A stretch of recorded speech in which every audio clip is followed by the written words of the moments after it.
ये question sequence and series का important question है ना, सीक्वेंस एंड सीरीज का ये क्वेश्चन इंपॉर्टेंट है, पेपर में आने के चांसेस बहुत रहते हैं। तो हमें क्या करना है इस क्वेश्चन के अंदर, find the sum of the sequence. तो हमने माना s इक्वल टू हमने लिखा 7 plus 77 plus 777 plus 4 times 7 up to n terms. हमें n टर्म्स तक याद सम निकालना है ना।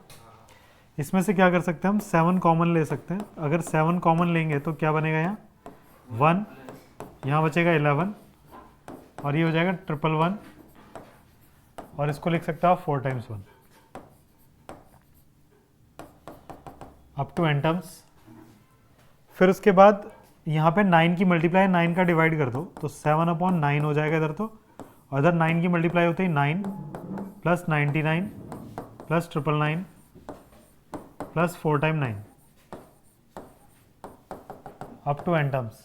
ठीक है, इसको आप क्या लिख सकते हो, इसको आप लिख सकते हो 10 माइनस 1, इसको लिख सकते हो आप 100 माइनस 1 और ये लिखा जाएगा 1000 माइनस 1 और ऐसे ही है 10,000 माइनस 1। ठीक है, अब s इक्वल टू 7/9, ये 10, 100, 1000, 10,000 है, इनको एक जगह कर लेते हैं तो हो जाएगा 10, ये हो जाएगा 10 का स्क्वायर, 10 का क्यूब और 10 की पावर 4। ये तो एक जगह आ गया, ये सारे प्लस के थे। फिर -1 यहाँ भी है, -1 यहाँ भी है, -1 यहाँ भी है और -1 यहाँ भी है और n टर्म्स है ये। तो अगर मैं 1 को 5 बार ऐड करता हूँ तो 5 आता है, 10 बार ऐड करता हूँ तो 10 आता है और n बार ऐड करूँगा तो n आएगा। बाहर माइनस रहेगा और उनको ऐड कर दिया तो n बन गया वो। ठीक, ये -1 जो n बार था वो -n हो गया। यहाँ पे मैं gp लगा सकता हूँ तो s इक्वल टू क्या हो जाएगा 7/9। gp का फॉर्मूला क्या था, a r की पावर n -1 और नीचे r -1, r कितना 10, 10 में से 1 गया तो 9 और ये -n, ये हमारा आंसर है। ठीक है,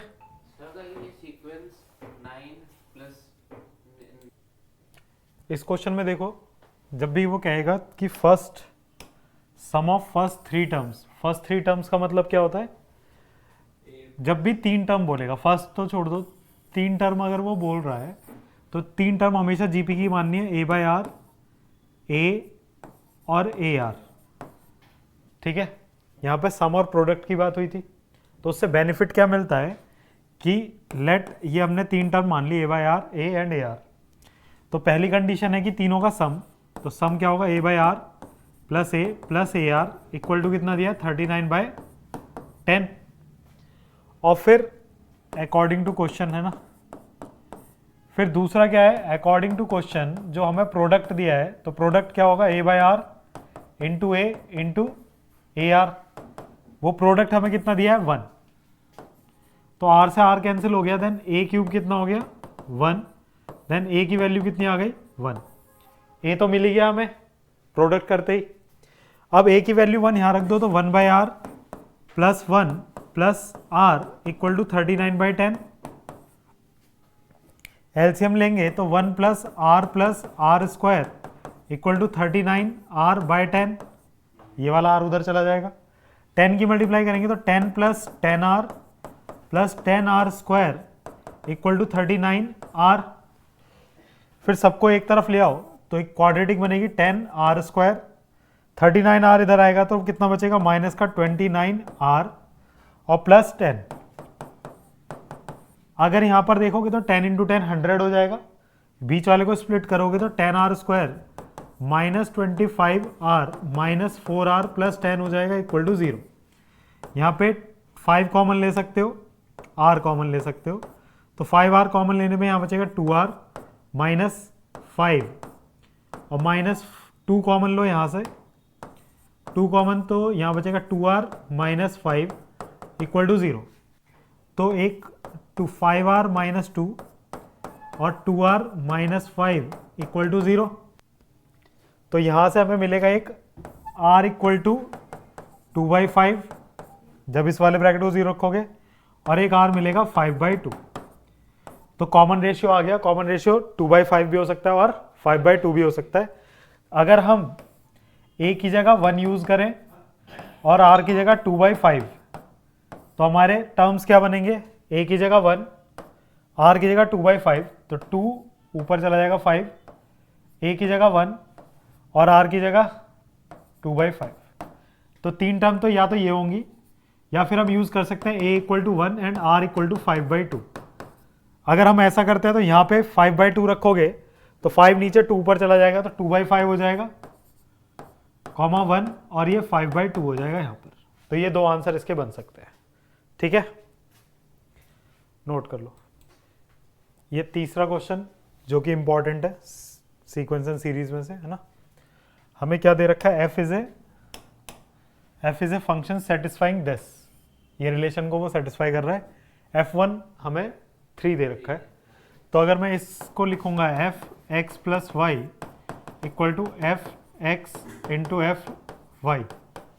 अगर मैं x की जगह 1 और y की जगह भी 1 रख दूं तो यहाँ पे क्या बनेगा? f(1 + 1) और इक्वल टू में f1 × f1।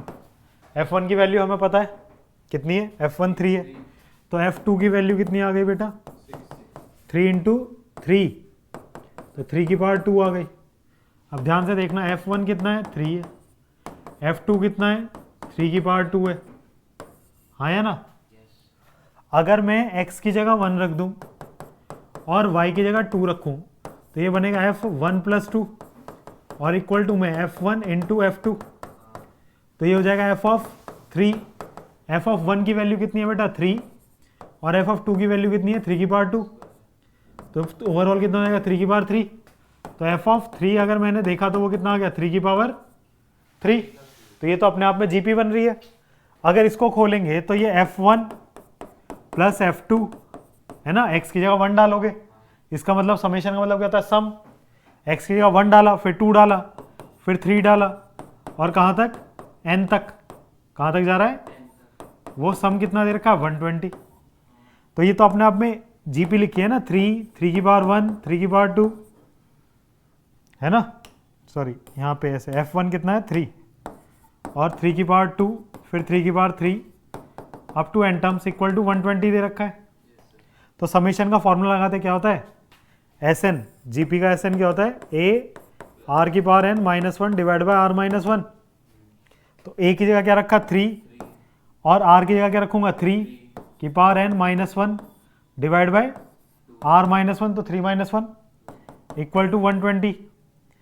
ठीक है, तो 3 × 3 की पावर n - 1, यहाँ 2 बचा, 2 उधर जाएगा तो 240 हो जाएगा।